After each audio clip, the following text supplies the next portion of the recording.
silenzio. Presenti si aggiudicano un nuovo titolo del Guinness World Record. 70 centenari riuniti insieme, Padova supera l'Australia ed entra nel Guinness mondiale con il più grande raduno di centenari che si sia mai svolto. Siete campioni del mondo record e la frase è con estremo piacere: you are officially amazing.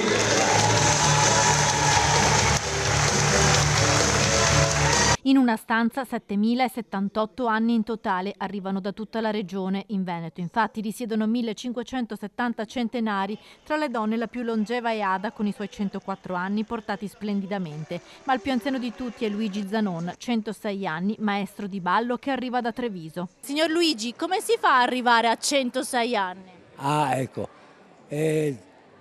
eliminare dalla vita tutte le brutture. Lei però ha visto la guerra, 2 guerre. 4 guerre.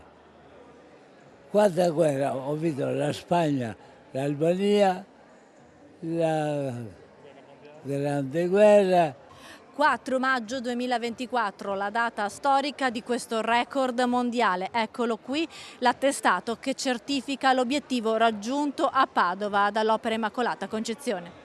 Il record è stato ufficializzato dal giudice che per tutta la mattina ha verificato i certificati di nascita dei presenti, che sono stati immortalati da una splendida foto di gruppo dopo aver accertato che il raduno è durato più di 5 minuti come prevede la procedura. È un grande risultato per noi e credo anche per il Veneto e per la città di Padova, che a livello di immagine assumono un ruolo importante nella capacità di gestire la longevità come risorsa. Una giornata di festa per celebrare il dono più bello, come dice saggiamente Luigi. La cosa più bella è la vita.